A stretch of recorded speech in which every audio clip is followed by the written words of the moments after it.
Okay, so do you know if everyone from caucus is here? Okay, great. Okay, so we have new senators, so welcome everybody. This is our first summer session, so welcome to that. If you are a new senator today, welcome. We're really excited for you over the next year. If you guys have already been here for about a couple weeks here now, welcome back. We're excited to see you guys as well. So first, we do need to induct the new senators. So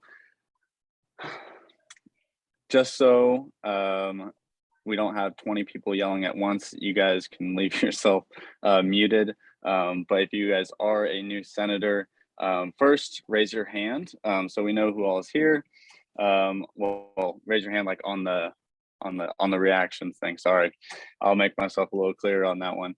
And then we'll go through the oaths of office, and then you guys will be sworn in that way there. So if you guys just want to repeat after me, I state your name. On this 11th day of May 2022, swear to abide by and uphold the Constitution and the bylaws of the Purdue student government. I swear to conduct all legislative business with the utmost integrity and with the best interest of Purdue University and its student body as my main objectives. All right, well, welcome everybody. Congratulations. So everyone, if we can just clap for them there. Congratulations, you guys are new senators for the 2022-2023 year. And without further ado, we will have Izzy start the rest. Okay, perfect. There we go. Okay, so hello and welcome all. At 7:05 p.m., I will now call this meeting to order. If you are a visitor, please state your name and reason for being here. All right, seeing none, we will begin with proxy reports. If you are a proxy, please state your name and the senator who you are proxying for at this time. Hello, my name is Elisa Stavans and I'm proxying for the Liberal Arts Senator Isabel. Perfect. Any more? Okay, hearing no more proxies, we will move into roll call by President Jensen. Awesome. Okay, so just please say here, unmute yourself and say here as I call your name. Senator Ferguson. Here. Senator Mariani. Here. Senator Hampton. Here. Senator DeLucia Green. Here. Senator Terrell. Here, sorry. No worries. Senator Mann. Senator Bowman. Here. Senator de Guzman. Here. Senator Ackerman. Here. Senator Escunas. Here. Senator De Silva. Here. Senator Brown. Senator Bettini. Here. Senator Dodona. Here. Senator Amos. Here. Senator Wheeler. Here. Senator Yax.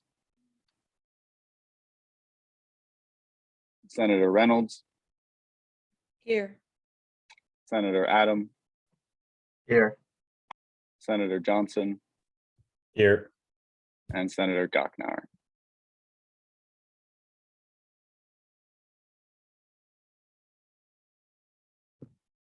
Okay, now we will read the land acknowledgement for Purdue.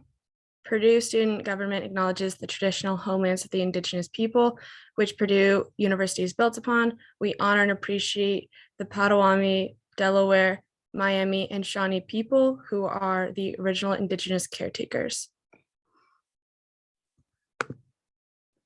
Okay, we will now read the Pledge of Purpose. You do not have to rise or unmute yourself. I'll just read it. Our purpose is to be the voice of the Purdue student body, serve the needs of students in all university matters, and provide leadership that stimulates initiative, inspires excellence, and exemplifies professionalism. And above all, hail Purdue. We will now move into executive reports. President Jensen, do you have any executive reports at this time? Yeah, so the application for student government for next year will be going out tomorrow afternoon. So thankfully, we still have MIU to text because we cannot use delivery yet, but she's still able to do that. So bless MIU on that one. If you guys have any questions about that, please let us know before we send that out. Other than that, stuff's getting cleaned out in the closet and the different offices as we speak. Perfect. Hi, everyone. We will be having a couple more summer Senate sessions to help us get prepared for this upcoming year. We'll have one in June and one in July, and they'll probably be very similar to this one. We'll get a poll sent out to see what days kind of work best for everyone, and we'll let you know those dates as soon as possible. Do I hear any other executive reports at this time? Okay, seeing that we have no committees at this time, we will move into informal discussion. At this time, or do I hear any informal discussion? Okay. Pro Temp Dodona. Yeah, I just had a quick question for President Jensen on the application he was talking about. Just some further clarification. Is it just a general application that's for all positions within PSG? Are you selecting particular positions? I guess that's the brunt of the question. Yeah, so this application has everything on it except for the elected positions as well as the chief of staff and treasurer. Everything else on there, whether it be cabinet positions, SAMs, board of directors, which includes executive directors as well as directors, the deputy treasurer, and any other role within PSG will be on that application.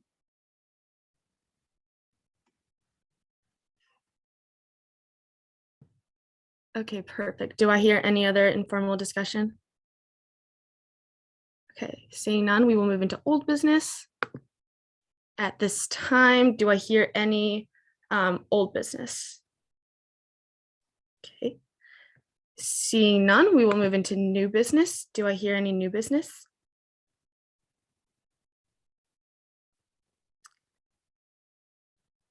Yes, Senator Adam. Oh, sorry, I meant to unraise my hand. Sorry about that. Okay. Senator de Guzman. Motion to bring up Bill 2202. Second. It has been properly moved and seconded to bring up Bill 2202, Cabinet Appointment of Chief of Staff, Abidemi Aregbi. This bill is amendable and debatable and requires a majority vote. We will start with discussion from the authors of this bill, and then we will move discussion onto the floor. President Jensen, do you want to start? Yeah, I can start. So traditionally, like I just said, probably about 2 minutes ago, we do not have the chief of staff on the application. Traditionally, there's never been an application for the chief of staff position. In the past years, probably the past 5 years, the presidents have known exactly who they want. That is a continuation this year. So the chief of staff position is really one which a person needs to juggle a lot of different things at once and do it very well. Over the past year, informally serving as the deputy chief of staff, I have seen as well as heard from many others that Abidemi can do this at the highest standard. If we want to look at his time at Purdue, we can, and we can see all the roles that he served in, but not only just serving them, but doing so at the excellent role, as well as doing it unlike any other that I've seen, while still excelling inside of school as well. I can't think of anyone that would be better suited for this position besides Abidemi.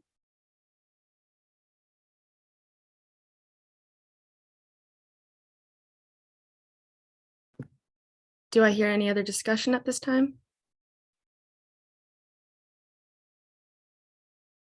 Yes, Senator Reynolds. I have a question for Abidemi. So I think we can all agree you're very qualified. You've been around, you've been in BOD for a long time. What makes you want to be stepping up into the chief of staff role? And then also, what are some goals that you have, like we talked about in caucus? Can I speak, or do I need someone to yield me time? It's fantastic. Awesome. Okay, so what makes me want to step up to this chief of staff role? So over the past year, we just kind of I saw the way that the chief of staff position was run and the way the board of directors was run. And there was a lot of things that I liked, but there's also some things that I think could be done a little bit better. Specifically, I know I mentioned this in caucus, just more emphasis on initiatives as well as events. Additionally, just more emphasis on promoting some of the stuff that senators are working on and getting that legislation out there. It was a huge part of the Jensen Weber campaign, and it's something that I really believe in.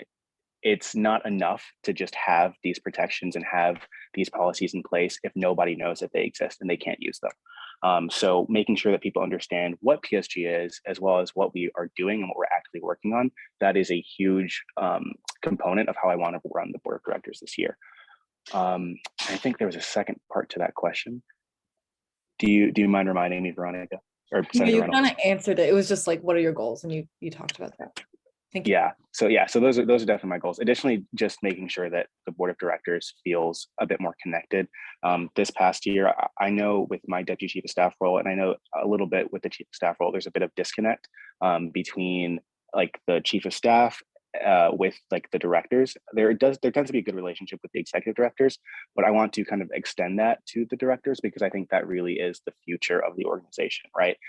So the people who were directors last year tend to be the people who end up being executive directors, and then they go on and so forth. And just making sure that that new level of leadership doesn't feel like they're isolated or abandoned by administration. I think that just making sure that everybody feels that they are in the loop and that they really understand what's going on. That's going to be something that I really want to focus on this year. Thank you. Senator Terrell. I was just wondering if, obviously you were in the position last year and you were able to learn and see a lot. What is an example of something you've learned that you think you will take with you into this position? Yeah, that's a great question.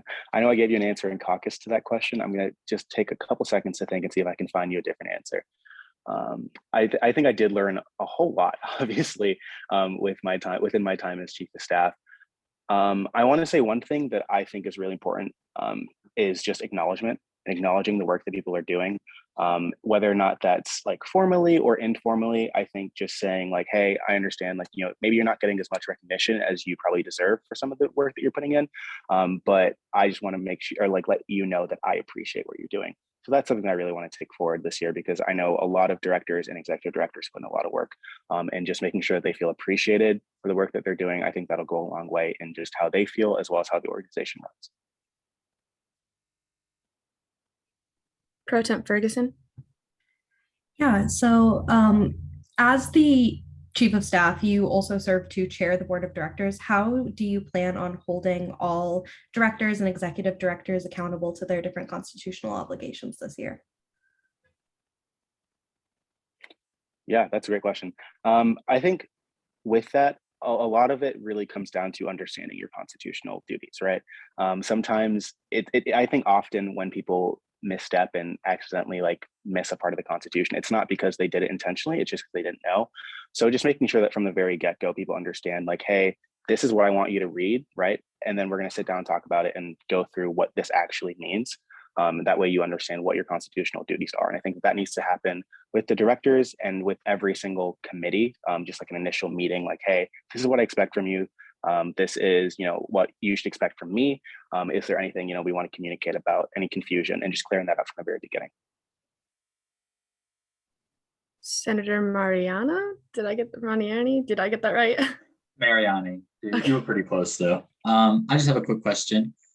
You're obviously a very involved student on campus. Do you think you'll be able to handle the workload of chief of staff?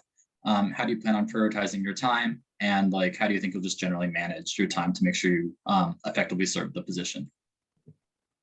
Yeah, Lovely question. Okay, so with the time commitment question, I've gotten that one a lot. I think this past year I've really managed to just kind of optimize the way I spend my time. This past semester I was juggling the student orientation committee, which is 15 hours a week, with mortarboard, PSG, and Purdue Photography Club, and just other things that I can't even remember off the top of my head.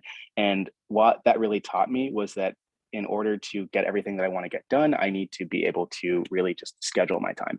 So scheduling my time has been really, really huge for me. And just making sure that every single thing that I want to get done ends up on like a calendar, and that way nothing slips through the cracks. Additionally, just making sure that I take time for myself. That has been really huge this past semester. Another thing I forgot to mention was I also studied for the MCAT and took the MCAT this past semester, and that's not something that's going to happen this next semester. So hopefully, you know, with that, that's an additional like 30 hours of my week back.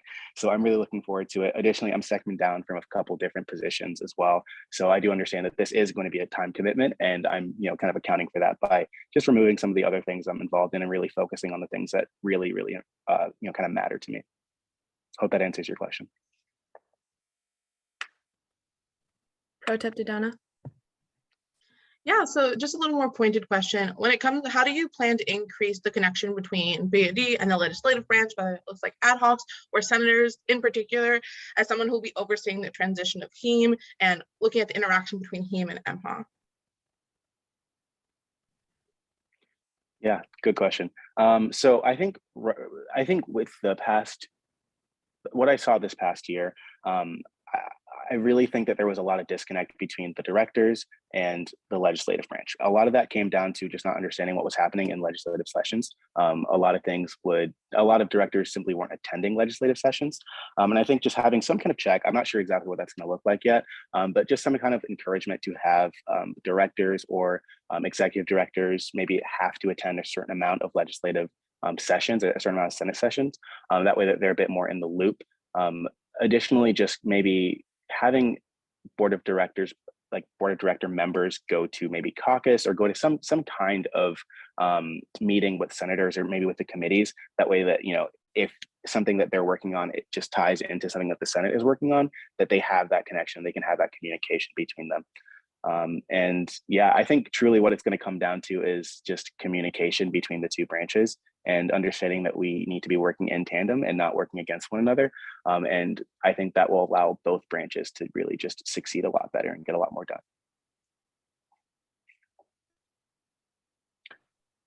Pro Temp Donna.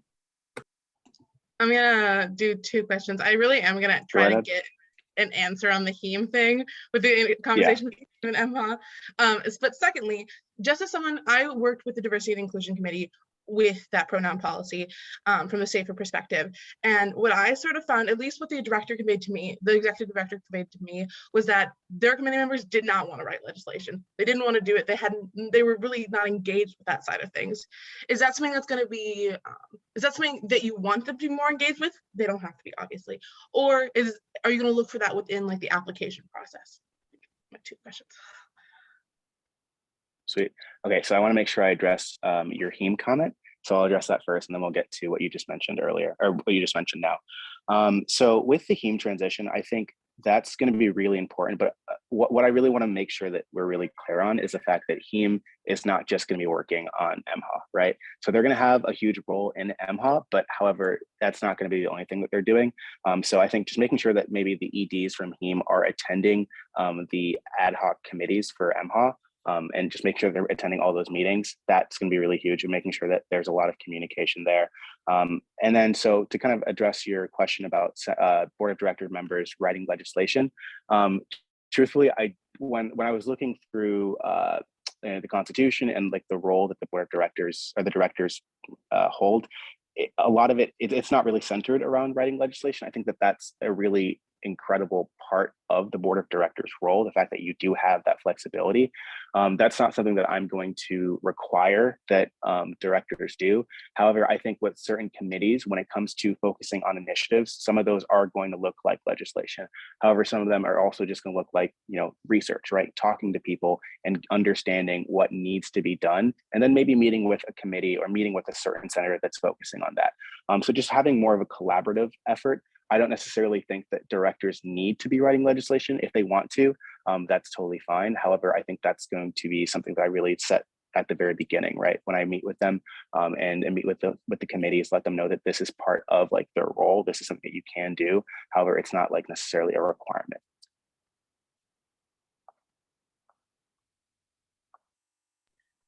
Is there any more discussion at this time? Okay, seeing none, we will move to a vote on Bill 2202. I'm going to be sending out the Google form in the chat now. Okay, so fill that out at your leisure.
Okay, the Bill 2202 passes unanimously. Congratulations, Abidemi.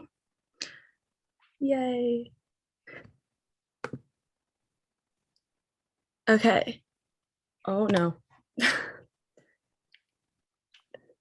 Do I hear any new business? Yes, Senator Terrell. I motion to bring up Bill 2202. Second. Perfect. Okay. It has been properly moved and seconded to bring up Bill 2203, Cabinet Appointment Treasurer Sean Wiseman. This bill is amendable and debatable and requires a majority vote. We will start with discussion from the author of the bill and then move into discussion from the floor. President Jensen, do you want to start? Yeah. So again, we have somebody that this time formally completed the role last year, and not only completed it, but completed it with outstanding remarks. Every single person that I've ever met that has interacted with Sean has absolutely loved him. He is one of the nicest guys I've ever met in my life, and I mean that. Specifically to the treasurer role, we need somebody that is fast, that is able to put things into the cool system, which is the system that Purdue uses, which is very outdated, but somebody that knows that system in and out like the back of their hand, and Sean definitely knows that. We need someone that is very determined to do the things that a treasurer would be able to do, but do them very fast. And I think that we've all seen over the past year that Sean can do those things very well and very efficiently. Whenever we're trying to get a reimbursement, whenever I go up to the Bozo office, I'm sure you guys have felt this way as well. They all love Sean and all have good relationships with him, but our bills are always there. If you interact with any other student organization, it might take a couple weeks, but Sean does it in a couple days. So Sean is definitely the best person for the job, and we are blessed to be able to have him and to be able for him to want to be the treasurer for next year as well. Is there any other discussion at this time? Oh, Abidemi, Chief of Staff Abidemi. Can someone yield me time? I'll yield 2 minutes of my time to Chief of Staff. Erigby, sorry if I pronounced that wrong. You're totally fine. Just for clarification, it's pronounced Erigby. So not Erigby, just Erigby. And thank you. I'm not sure who yielded me time, but I appreciate it. I just want to speak a little bit to Sean's, or I guess Treasurer Wiseman's character a little bit. I think Andrew has really mentioned a lot of his abilities, and Sean is incredibly talented and very, very capable for this role. But I just want to talk about how Sean is also, a really pleasant person to work with. Whenever it comes to, just budget issues, especially with BOD last year, there were times where we almost went over budget. There were times where we, wanted to spend more money than we necessarily had. But Sean, didn't come breaking down the door and telling us we can't do that. He was just very polite about it, and very reasonable with us. And he really just allowed us to have that flexibility, and just, also staying on top of us as well, and making sure that we were held accountable, and that we weren't going over budget or weren't spending more than we, were allowed to. And I think that is something that's really, really, rare. It's often that you find a treasurer who's good at money and good at, doing the actual job, but it's not very rare that it's not very common that you find someone that you enjoy and who can actually do both at the same time. So I just wanted to, just highlight a little bit more about Sean's character there. I promise I'll get everyone's name eventually, but Senator Askunis. Yeah, that was close. It's Askunis. First, I've got some questions for Sean. So the same ones I asked in caucus. What do you think you did well this past year, and what do you think you can improve on for this coming year? So I'll repeat a little bit, but then try and mix some new things in there. What I think I did well and what I liked about it was the flexibility that everyone had with payments. There's a lot of BOD members, a lot of senators, and being able to go out and do their ideas and just get me the payments, I think worked really well, either through email or Slack. But that is also something I think we could tighten up a bit, either with a form or something. Something else I just thought of that I really, really like is I started to be tagged on all of the APFs that were submitted. I think this was a great system that I really want to bring to my other organizations as well, because it allowed me to see what groups were planning and the budgets they were planning without explicitly having to send me a budget. I can see what Bozo sees and know what they're planning. And as Abadan mentioned, there were times where I could stop a group like, hold on, if you spend all this money in August, you won't have anything in December. So being able to have the APFs, I really liked that system.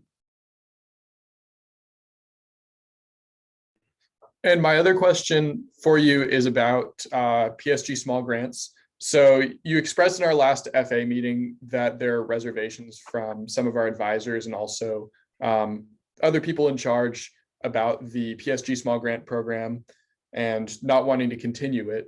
What are your personal thoughts on the PSG small grant program? And would you encourage them to support that program being continued? Yeah.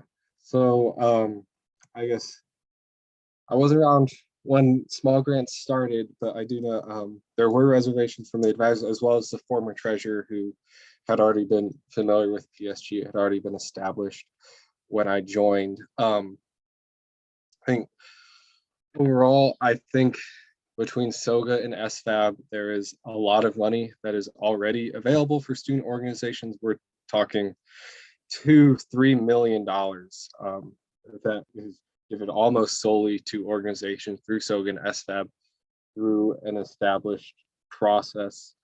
I think now that we have small grants, I'll say I wouldn't, if it stays, I think part of the role is to support small grants. I talked a little bit about deputy treasurer. I think that's a great way to incorporate another role, to have that responsibility on someone to manage the small grants, but keeping it does take a portion out of PSG's budget that could be spent other places. PSG, I think, it is important to help the smaller organizations, and I understand the area that small grants serves. But I think Mike's on here who works with me with SOGA and SFAB. Those other orgs can be reached through SOGA, and PSG's budget could go to grander things. I think there's potential, and after talking with some of our advisors, I think several years ago, PSG had less of a programming shift and more of a big initiative kind of approach that I think the small grants budget could help with if it was not dedicated to the small grants. I think if it's going to stick around, and I've talked about this with Pro Temp Dodona, and as well as Bozo and the advisors, there are things that need to be tightened up because it is PSG funds which come from the university and have their own caveats and restrictions. I think I got everything, but if there's something more. Thank you. And my last question is for President Jensen. Same question to you. What is your opinion of the small grant program? Do you want to see it stick around? And the other part of it is, if you don't like the small grant program, what specifically would you want to allocate that $10,000 to in terms of some sort of initiative? Yeah, I think, I guess specifically talking about small grants, we can talk about it in another time. I think more right now we're, I guess, dedicating this time to appointing Treasurer Wiseman. And so if we want to speak more on that, we can. But if we want to talk about small grants, I would love to talk about that another time as well.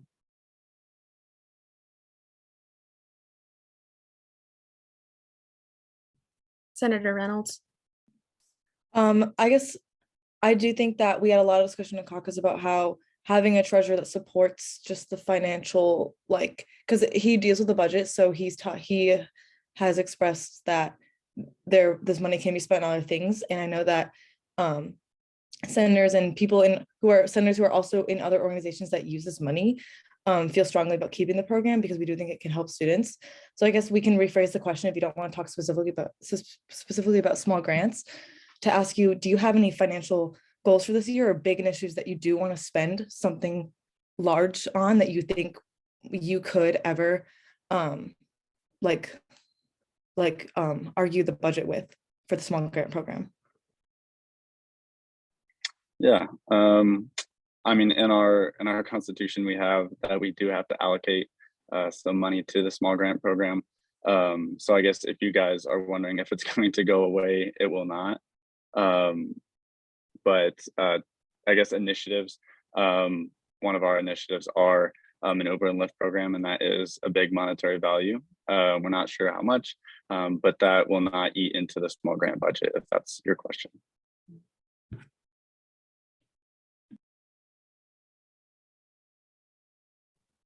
Pro Temp Dodona. Yeah, so just initial sort of conversation about the small grant program.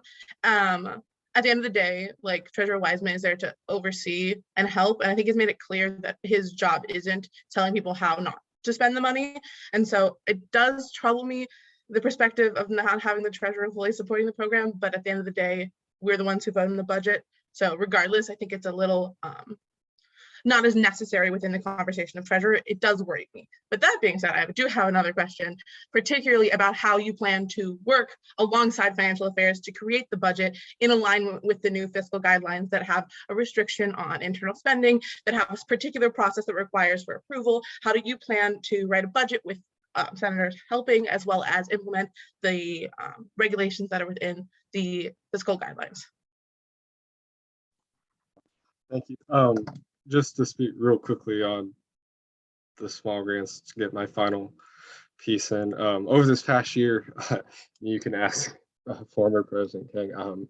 Like I said, I will share my opinion, and I won't hold it back, whether I think something is a good idea or a bad idea. But at the end of the day, as last year, as an example, she was the one who was elected, and she was the one who could make the calls. And in the end of the day, it really is just my decision of, are we following what has been established fiscally for us, as well as within our governing documents. I think that's my job. I don't think the role of treasurer changes much from administration to administration.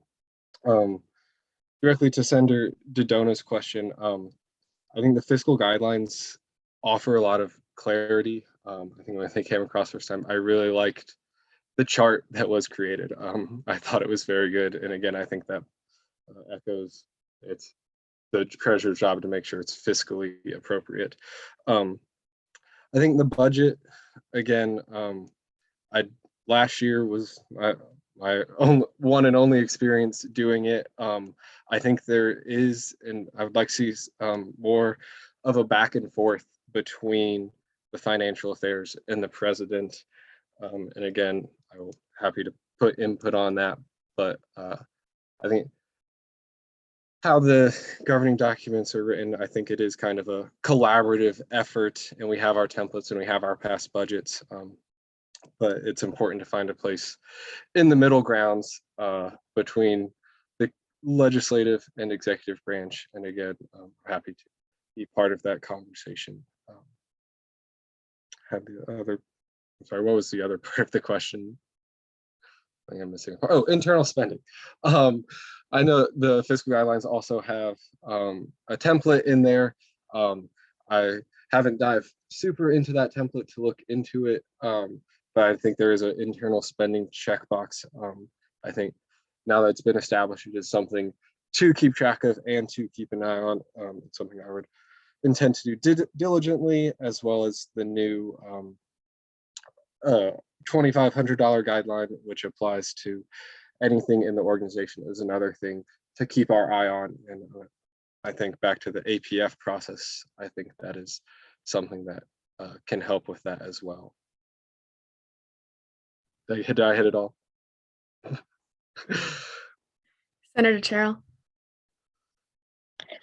I recently became aware that last year, something that you had stated in I believe an FA meeting was that something that you would like to focus on is more speakers for PSG to bring to the student body, or that's something that you were interested in. Is that still a thing? Because I feel like there's been a lot of discussion about speakers being brought to the student body. So I was just curious if that was an initiative that we could expect to see from you as an increase in that. I don't know specifically what you're referring to. If it was the most recent FA meeting, I feel like I don't recall saying that. My current stance is I get to shift away from programming and speakers. Again, that was something I talked about with the advisors, and the business office of PSG has been bringing these speakers or putting on these programs, but there are other things that the funding can go to. Okay, I'm sorry. There must have been a miscommunication. Apologize. Never mind. Senator Mariani. Yeah, so I brought up some of these concerns during caucus, Sean, just about the SOGA and SFAB's allocation boards, constitution and bylaws, specifically how there are multiple versions of these constitution and bylaws on BoilerLink, and how they contradict each other in multiple parts, and multiple parts of them are not currently followed by the organization. And specifically, something like the constitution of an organization is meant to go through SAO, and that's for a very specific purpose, to make sure that the organization is serving its intended purpose. And there are also many parts of the multiple versions of the SOGA bylaws that are on BoilerLink that say that allocation board members must be approved through Student Senate. To my knowledge, that has not happened the past years. This is not by no means your fault at all. But I do think following precedent in this aspect can be dangerous, because it, one, undermines the integrity of the Student Senate, as well as the integrity of the allocation board. So I was hoping maybe you could clarify some more details around that aspect as someone who has been involved in the allocation board as its chair this past year. And if you do agree that these are large oversights in your role as chair, why you think you can serve, or how do you think you can serve more properly this year? I also want to be transparent, and I know we covered a lot of this in caucus, so I'll try not to repeat all of it. I would also say it looks like perhaps this could be a larger conversation, in which case the SOGA and SFAB advisors should also be present outside of this. As for my role specifically in the governing documents, what I can speak to is I ran the board as it was ran when I was a member. Again, these concerns were brought up. I'm aware of them and want to resolve them. I think that the board is standalone and self-governing. So it is, any new documents are for the board to create and for Senate to approve. But again, as it stands out, was kind of how it was run for me. And I know that there are things falling through the cracks that we want to fix. I think, again, I mentioned in caucus, there's a muddy history of how we got to 2 different board names, but 1 board and 2 different documents. But it is something that I think is fixable and should be fixed. Senator Mariani. Just one last question. I know there has been like a muddy history to the board, but the SOGA's bylaws on Boiler Link are 4 pages long. SFAB's constitution is 5 pages long. That is not a lot of documents to have read through. That's not a lot of pages, especially compared to an organizations like PSG's. And as you mentioned earlier, the allocation board does have a hand in distributing a very large sum of money to the student body. And I think that is something that we as Purdue students are privileged to have, a group of students that is allowed to help student organizations in that aspect. And I think, I mean, at least for me, without having the board members go through Student Senate, as well as some other missteps in the Constitution, but specifically the board members not going through Student Senate, I think that kind of takes away from having a certain amount of, let me try to find the correct wording, like quality control almost in the board members that do have a hand in distributing, as you said, millions of dollars to student organizations over the year. I think that is more than a misstep, in my opinion. I think that, I don't think it was that out of malice, but I do think that shows an amount of negligence that I personally would be uncomfortable having in someone whose role is to oversee such a large distribution of money. And so maybe you could clarify specifically why, or what, in your perspective, allowed for these oversights to happen this year, and why you weren't more involved in that aspect. I know you talked about a little bit that it's the advisors' roles, but I do think the chair should have a more active role in making sure that their organization follows their governing documents. So try and cover all of this. Yeah, I'm so sorry. That was a lot. If you need me to repeat anything, just let me know. I'll try and get it all together here, but we can continue on. Again, I think I mentioned in caucus, the goal of the board is to give out the money and do it in a viewpoint neutral manner. So all of the board members were viewpoint neutrally trained, and whenever decisions are made, advisors who are also viewpoint neutrally trained are in the room. So in addition, all board members do have their grades and academic standing checked. I know that does not equate to being approved by the Senate, but there are checks in place. Again, to make sure the goals of the board are met is to give out that money and give it out viewpoint neutrally. We really just don't want to sit on those funds. As I said, this year, the board does not get a lot of applicants, and after reviewing the applications that were in, we did feel all members were qualified and accepted them onto the board. Again, they met the qualifications of viewpoint neutrally trained and checked. And again, that was just kind of how it's done, which I know is how it had been done and how we did it. I know that's not an answer to follow up to the governing documents. I could also say, of my time in other organizations, I think PSG is very held tightly to their governing documents, and not saying that other organizations shouldn't be, but I think PSG kind of does look at theirs a little more than other organizations do, especially if these organizations are continuing to function without scrutinizing and updating their governing documents, which again, I do think they are due for an update, but the board has continued to operate without it. Thank you so much. Do I hear any other discussion at this time? Pro Tem Ferguson?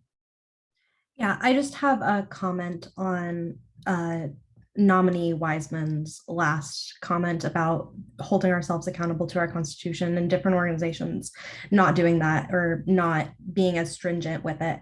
And I guess I just want to express this as an opinion, and you guys can take it as you want to. But with an organization that is handing out millions of dollars, I just cannot imagine not holding yourself stringent to the 4 or 6 page documents that are found on Boiler Link. I understand the PSG Constitution and bylaws are 40, 30 pages long, respectively, but the totality of 10 pages does not feel like it is a lot to hold themselves accountable to, and the fact that they have not been updated for upwards of 10 years, I believe. Josh, you can correct me on that. But That's the SOGA one. Oh, sorry. No, SFAB was 2019, just to clarify. Thank you, Josh. I worry about that amount of money going with that amount of disconnect with their constitution. Treasurer Wiseman or nominee Wiseman, if you have comments on that. Yeah. Also, so we said SFAB was updated in 2019. I was not there. I don't know the intention of when those were updated, if they were meant to be the only ones. I can read through them. I think Senator said that the SFAB document does not specify membership requirements. Correct me if I'm wrong.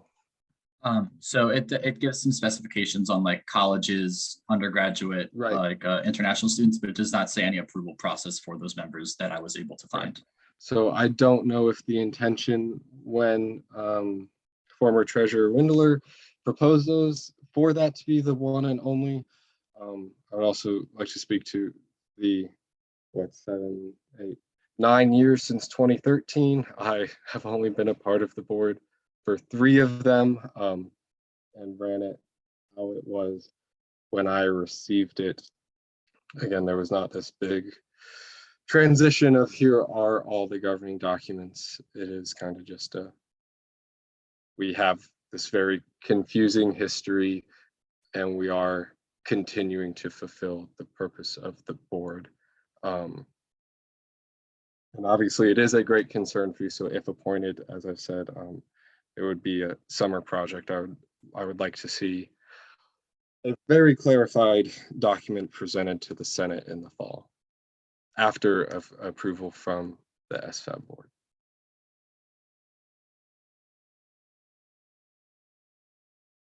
Pro Tem Ferguson? Yeah, just moving a little bit away from SOGA SFAB, I do have a question concerning our governing documents and specifically the 2500 approval process. Now that that is going to be delegated across all branches, not just cabinet discretionary, what plans do you have to make sure that all of those larger expenses are going to see the Senate floor? Yeah. So I think I mentioned a little bit earlier, having that in an ideal world, when you start planning an event that costs $2,500 or more, you come talk to the treasurer first. I think that is something to convey to the whole organization from the get-go. If that is for some reason overlooked, I think the APF process will help with that. Actually, the BOZO office, I have given them a copy of our new fiscal guidelines as well.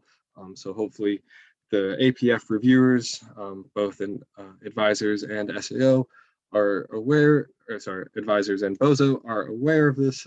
I'm aware of this, and I think the goal should be to make members aware of this, so we can sit down and talk. And if it's a week before this event you're wanting to have, I think you gotta explain to whatever member or committee is playing this that it can't happen until it goes through Senate, and holding to that. Making sure all members have the foresight in the planning to know where you're going to have this big event, and we need to have the 2 to 3 weeks that Senate needs to approve this purchase.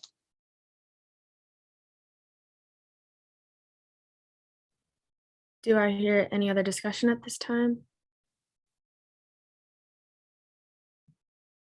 Okay, seeing none, we will move to a vote on Bill 2203. I'll be sending the Google form now. Okay.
Okay, with a vote of 13 to 4 to 1, Bill 2203 passes. Congratulations, Sean. Okay, we will now move into announcements. Do I hear any announcements at this time?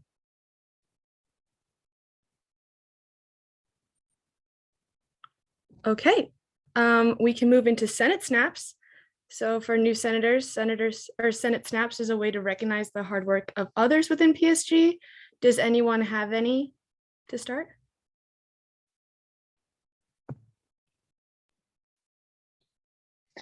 Yeah, I got one. Snaps to you, Izzy. I got a couple texts during this saying that you seem really prepared and you've been great for all this and you did a great job. So Senate snaps for that. Oh, thanks. Senator Terrell? I'll give snaps to both of our lovely pro temps. A first meeting, double pro temp in it. We have pro, we have temp. You guys are doing great. You know which one is which. Senator Reynolds? I want to give snaps to Senator Adam and Senator Johnson. I'm excited to work with you guys this year. So thanks for coming in on your summer. Pro Temp Dodona? I want to give snaps to all the new senators who got sworn in today. First Senate session is always fun and exciting and nervous. So congrats for getting appointed and for coming. Senator Mariani? I just like to give snaps to Sean and Abidemi. I know the questioning was a little bit more strict this time, but y'all really pushed through, and congratulations on getting appointed. Pro Temp Ferguson? Snaps to our proxy, Alicia, for coming out on over summer break. We really do appreciate it.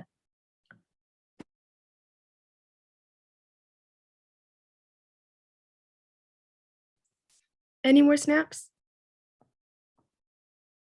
Okay, perfect. Hey, Mike's got a snap in the chat. Oh, he does? Mike said just a big shout out for y'all for completing out the spring semester. Thanks, Mike. Perfect. Okay, so seeing no further announcements or snaps, the chair would recognize a motion to adjourn. Senator Terrell? Madam Vice President, I motion to adjourn this meeting.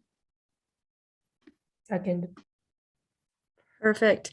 It's been properly motioned and seconded to adjourn the meeting. It is not amendable. It is debatable and requires a 2/3 vote. All in favor, please say aye. You can just say it, I guess. Aye. Aye. Aye. Any opposition? Abstentions? Perfect. The meeting is now adjourned. Thank you, everyone.